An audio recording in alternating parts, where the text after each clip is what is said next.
weekend it was. What a game it was. Alabama, Auburn. Wow, what a game. I mean, you can't even describe it. Listen, Alabama 4th and goal from the 31-yard line. Jalen Milroe in the pocket. Auburn only rushes 2 defenders. Gets time in the pocket. Scans the field. Throws a deep ball to the left pylon to Isaiah Bond to where only he can catch it. Isaiah Bond leaps, catches it, gets both feet in the end zone. Touchdown. Alabama wins the game 27-24.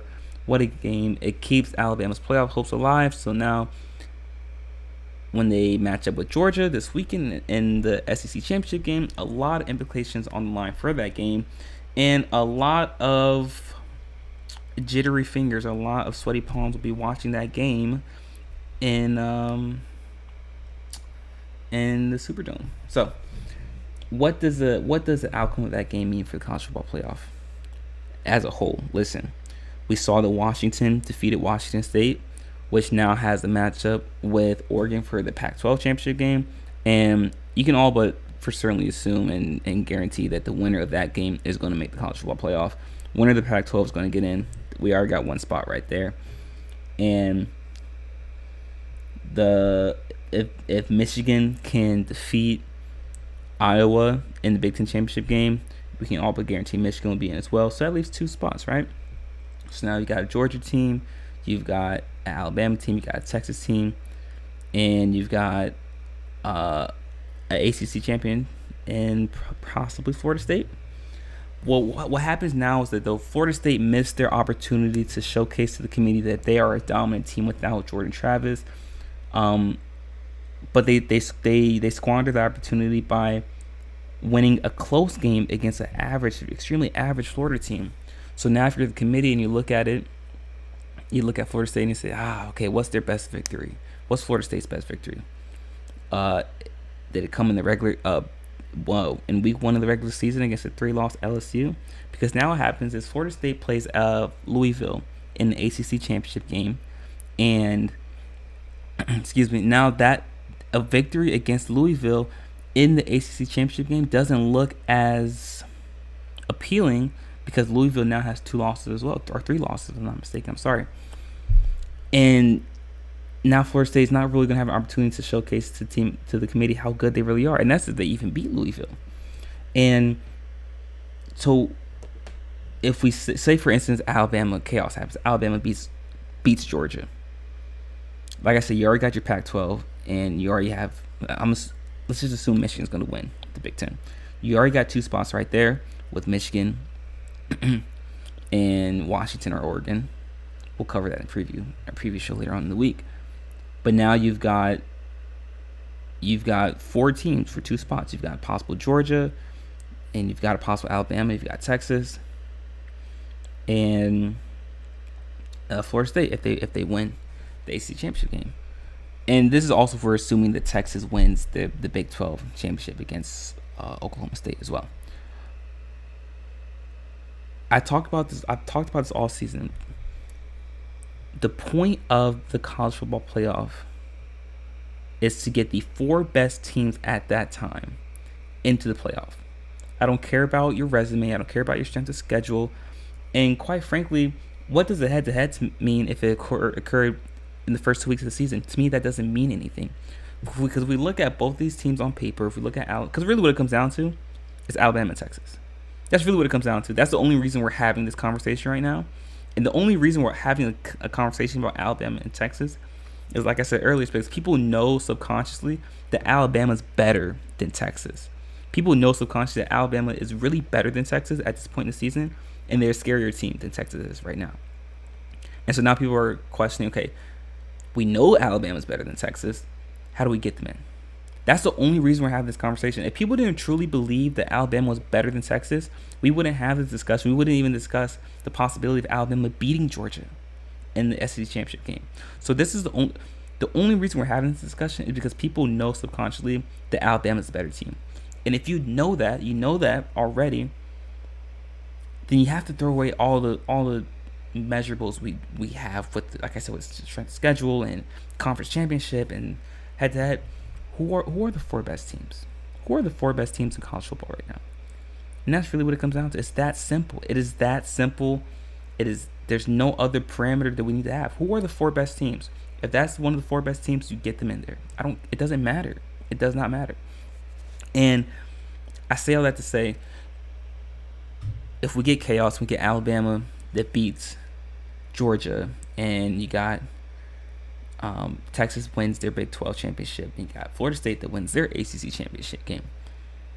I don't see how you punish an Alabama team for a loss against a top 10 opponent that occurred the second week of the season, and you also punish a Georgia team that, though the committee won't admit it, it is in the back of their minds, though, a Georgia team that's won 20 straight games dating back to last season, 2 straight national championships, and is undefeated this season, and has had the longest stay at number 1 this season.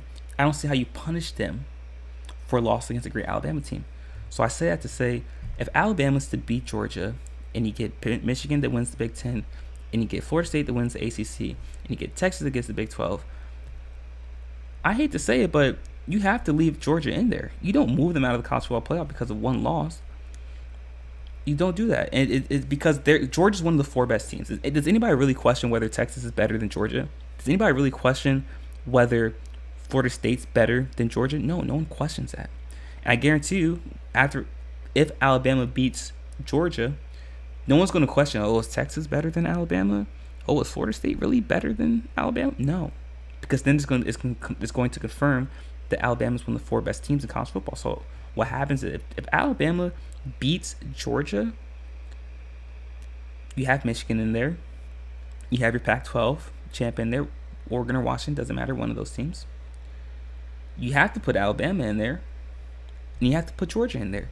And I hate to say, but your Big 12 and your ACC are out of luck.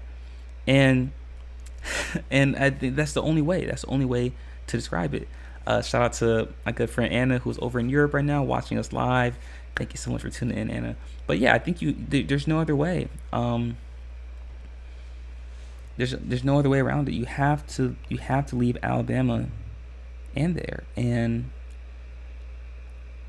what happens now is because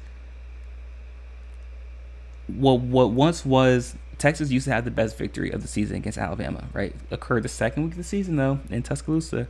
Well, then Alabama turns around and they win the SEC championship game. That's now the best victory of the season because they defeated the number 1. So the victory for Texas against Alabama means less if Alabama beats Georgia. So you can't punish a Georgia team for losing to an Alabama team in the last week of the regular of the conference championship, and you can't punish an Alabama team for something that occurred the second week of the season. So I just don't see how you can do that. And if you have to ask me, if we get chaos and Alabama wins, you have Georgia in there, you have Alabama, and you have Michigan, and you have your Pac-12. Because what happens is I watched that Florida State and Florida game. Listen, I get it. Florida State could be like the Cardale Jones and Ohio State back in 2014, but we have to remember, even when Cardale Jones got into the starting lineup for Ohio State, they beat Minnesota by 30 points in the conference championship game. And in the regular season game before that, I forgot who they played, but they won both of those games by 30 points with Cardale Jones in there. So they showed the committee that they can be, that they're a talented team despite the loss to, I guess to JT Barrett, and before that Braxton Miller. But Florida State didn't look explosive like that against Florida. And depending on how they look against Louisville, even if they beat Louisville, it's not going to mean much. So that's why I believe that Florida State is not going to have a good enough resume to get into the college football playoff, even though they're undefeated. But we'll get into, I don't want to give too much to predictions because we'll save that for our show later on in the week. But if chaos ensues, I just don't see how you can leave out Alabama. I don't see how you can leave out Georgia. And I get, listen, guys, don't get it misconstrued. There is extreme bias within the college football playoff committee, despite what they want to say. They are extremely partial towards the SEC because it's voter fatigue. They no longer want to see the SEC, dominate the college football playoff as it has for the past 4 or 5 years. Listen, the SEC has won the last 4 college football playoffs. Last 3. Georgia won the last 2. Alabama won the one before that, and LSU won the one before that. So the last 4. So a non-SEC team hasn't won a national championship since Clemson back in 2018. So there is a lot of voter fatigue. There is a lot of bias from the SEC. So that is playing a factor in it as well. Despite what they say, guys, understand that is playing a factor. But the truth is out there. The truth is seen, and the truth is felt. That's the only reason we're having this conversation. I promise you guys, if people didn't really believe that Alabama was one of the 4 best teams, this wouldn't be a discussion at all. We wouldn't even discuss. I wouldn't be having this topic on our show if we didn't truly believe that Alabama was one of the 4 best teams. But because subconsciously people know that Alabama is one of the 4 best teams, that's the only reason we're having this discussion right here. That is the only reason it's up for debate. If people didn't really think Alabama was better than Texas, this would not be a question. But because people subconsciously know that Alabama's better than Texas, that's why we're having this discussion. And that's all you need to know right there. The fact that we're even having this discussion says all that you need to know. But guys, that's it for our show for today. I just wanted to discuss the chaos that could possibly ensue from Alabama beating Georgia in the SEC championship game. Listen, you guys know we're gonna do our preview shows on Wednesday and Friday. Thursday and Friday. We'll do our preview shows Thursday and Friday. So, I didn't want to give away predictions. I didn't want to do scores. I just wanted to give a recap from the biggest moment from this past weekend in college football. But guys, thank you so much for tuning in. It's been a wonderful show. If you haven't already, be sure to hit that like button, hit the subscribe button as well, so you guys can stay up to date on all of our latest content. Be sure to follow us on Patreon as well. You can do so by going to patreon.com, clicking on the search bar, and typing in Sorry to Bother You Show. That way you can get access to all of our exclusive content that we post daily. And if you'd like to support our network and our company, you can do so by following the link in the ticker below. It's streamelements.com/sorrytobotheryoushow/tip. None of this is possible if you guys are fans, and we'll leave links in the description to our website where you can find our merchandise, to our Patreon as well. We'll leave all that in the description. That way you can check it out whenever you want. Guys, thank you so much for tuning in. We'll be back again same time tomorrow, 11:30 a.m. Eastern Standard Time, with our basketball show. So guys, until then, continue to stay safe, be vigilant, make smart decisions, and peace.